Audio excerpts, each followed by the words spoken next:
Hi everyone, you are welcome to today's program. Massive Media wish to thank all our viewers and listeners.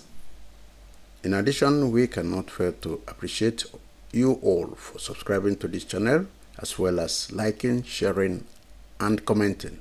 God bless you all for your support. We love you all. Today, our program is centered on Mr. Peter Obi of Labour Party. It is known that Mr. Peter Obi is among the three presidential candidates during the last February 25th, 2023 general election in Nigeria. He was a presidential candidate and still the presidential candidate of Labour Party and a powerful force in Nigerian politics today. There are open questions listed.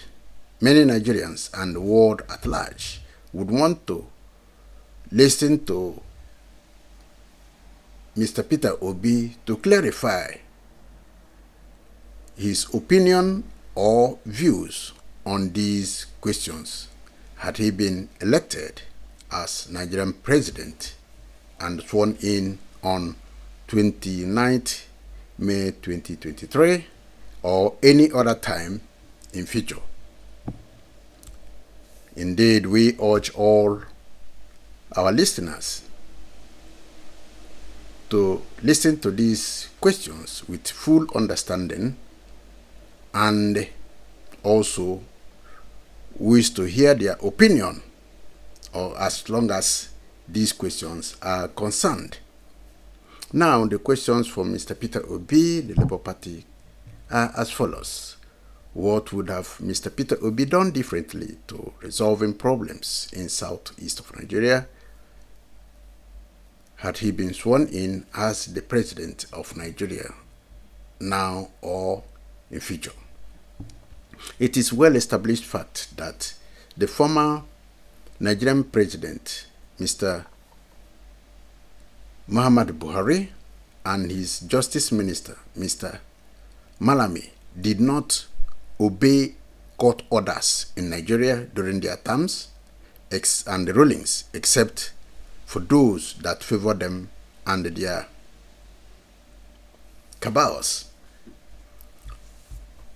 The second question for Mr. Peter Obi is, would Mr. Obi have released Mazi NNAMDI KANU unconditionally as Nigerian court ordered on 13th October 2022, with additional order that no other court in Nigeria should try him, including the United Nations Human Rights Order for his release, especially by UN Human Rights on arbitrary detention?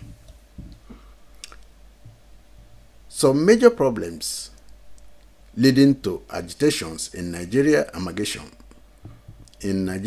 amalgamation is lack of trust, neglect, and economic suffocation, and the deliberate denial of rights for Igbo leadership by some groups in northern and western Nigeria. Then aggrieved citizens of Igbo extraction rose to the challenge by opting out of such suffocating chambers.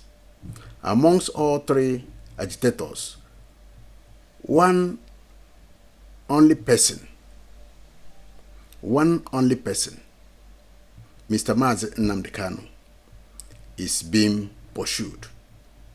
Only him among the three agitating groups from the north, from the west, is being pursued by both state and Nigerian government.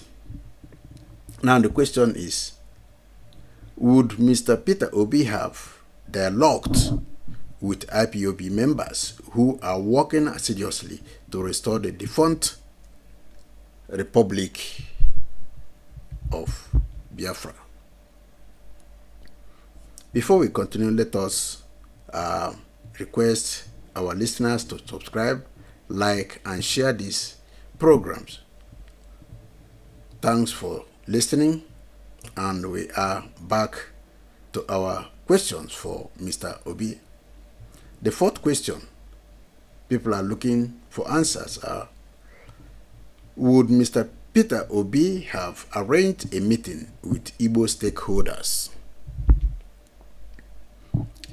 led by Chief Engineer Emmanuel Iwuanyawu, President of Ohaneze Ndi Igbo governors, IPOB representatives, Igbo Women Group, and other interest groups for meaningful dialogue for freedom and unity within the southeastern region of Nigeria. We also continue. Do not forget to subscribe, like, share, and leave your comment. The fifth question Nigerians and the world at large are waiting to hear from Peter Obi is: how would Mr. Peter Obi view actions of southwestern politicians and Afenifere Yoruba Cultural Organization in support of Mr. Sunday Igboho, who declared Yoruba Nation on the 18th May 2021. Mr. Igboho is in Benin Republic and has been set free in Benin Republic with the full support of the above. For a recap, 2 years ago, former President of Nigeria, Chief Olusegun Obasanjo, and Igboho condemned Sunday Igboho and NNAMDI KANU for declaring Yoruba and Biafran nations. Mr. Obasanjo went further to call them enemies of Nigeria. Many Igbo politicians bought this idea and unleashed more attacks on Mazi Nnamdi Kanu, telling him Biafra is dead.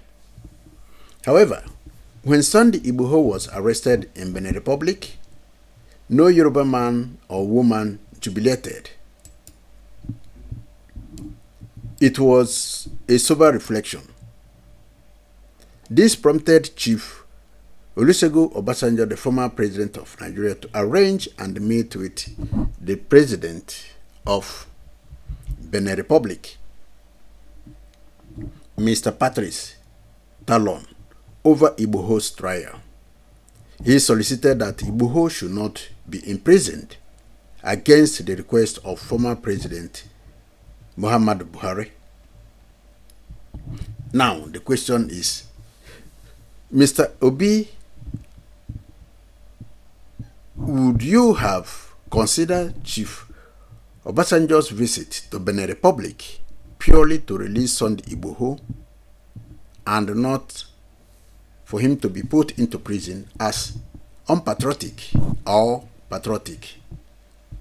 While Igbo politicians, including himself, relied on what Chief Obasanjo said in public and allowed Mazi Nnamdi Kanu to continue languishing in DSS custody, despite competent courts requesting and ordering that Mr. Mazi Nnamdi Kanu to be released.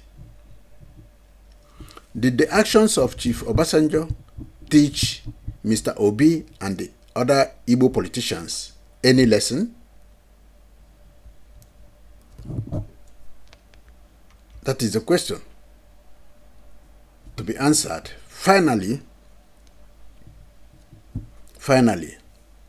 how would Mr. Obi interpret the silence of Arewa Consultative Forum and other northern political groups for not condemning activities of some Fulani terrorists terrorizing northern Nigeria, including Middle Belt and Nigeria at large, but quick to condemn anything that comes from IPOB in the southeast? That is the question now. People are waiting for Mr. Peter Obi to answer. He has to clarify his opinion on these very questions.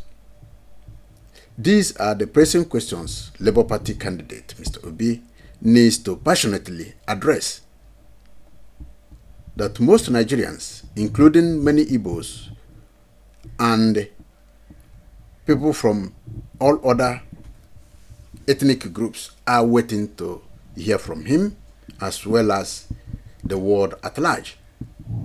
With today's, we come to the end of this program. Once more, do subscribe to this channel. If you have not done so, we plead with you to subscribe, like, and share, and leave your comment. God bless you for listening. Until we come to you once again with a different program. Thanks, and God bless you all. Bye.